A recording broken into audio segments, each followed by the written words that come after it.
there's need to know Latin patterns, I think. Like, you need to know how to play bossa nova. Does anybody listen to modern Brazilian music and hear how bossa novas are played? Anybody know who Rosa Passos, excuse me for saying Rosa, Rosa Passos, anybody know her? Or Joyce, you know Rosa Passos?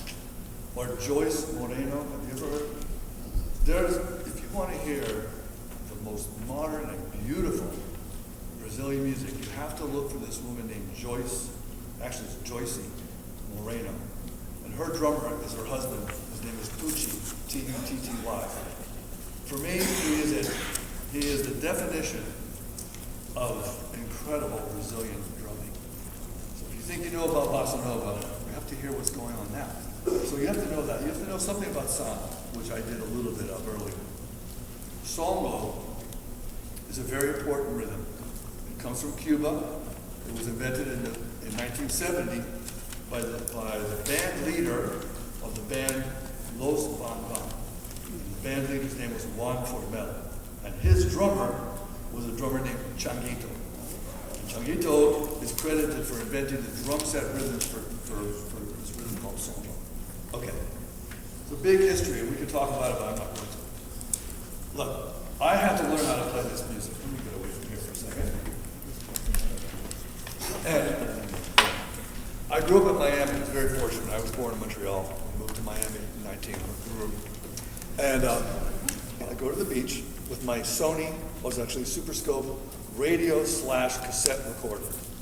And I would record the radio from Cuba.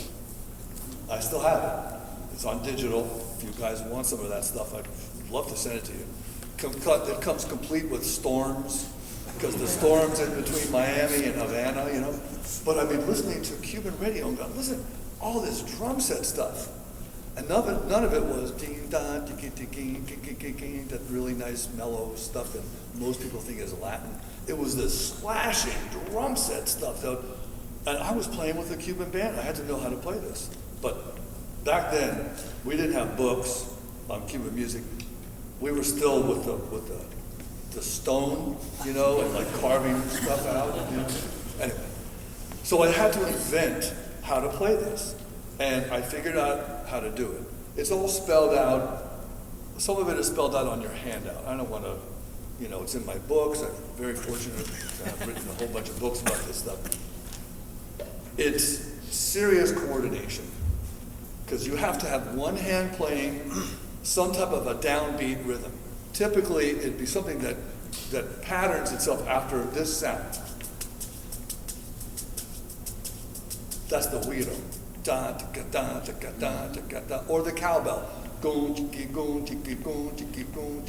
gotta have that. What's the left hand gonna do? I didn't know what to play. So I said, okay, I'll play cascara with my left hand while I'm going jing, jing, jing, jing, jing, jing. Okay, that's coordination. Well, nothing came of that. Then I said, okay, I'm gonna take this rhythm that's called Mozambique, where the bell pattern is da, ba, ba, da. Ba, ba, ba, ba, da. 1 and 2 and up, 3 and up, 4 and up. It's great that most of you actually can see in your head what I just said. 1 and 2 and up, 3 and up, 4 and up. Beautiful. Because I know that you guys are looking at it in your head. Okay, that's 2 8 notes, and then 2 16 notes, and 16 note rest. I love that. And the music school where I teach is what I get. Sometimes. But I love the school though. It's a great school. So what I did is, now this is in your handout. The bell. And let me see what I've got here. Okay. It says, need to know Latin through solo coordinated independence. So all I'm going to do is the second one, where hi-hat's playing 8 notes. Bell, we're going to be playing this.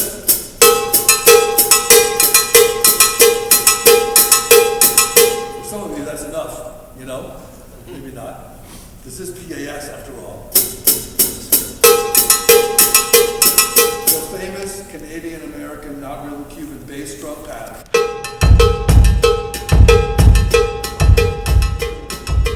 And the Mozambique bell pattern.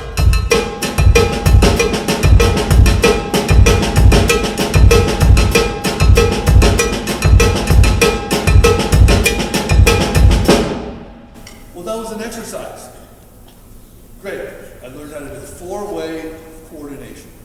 Thanks to Jim Chapin, I can call it coordinated independence. Well, that didn't sound like anything that I heard from Cuba. Then I heard a percussionist whose name is Endel Dueño. Probably nobody has heard of him. Great timbalero from Puerto Rico. And he was playing Mozambique very fast. But he left out a bunch of notes.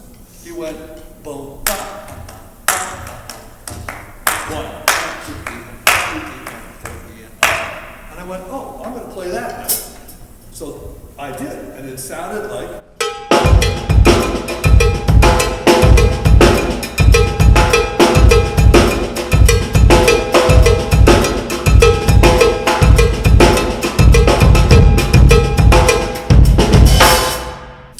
So that was how I taught myself how to play the rhythms that I was listening to on the radio, from Cuba.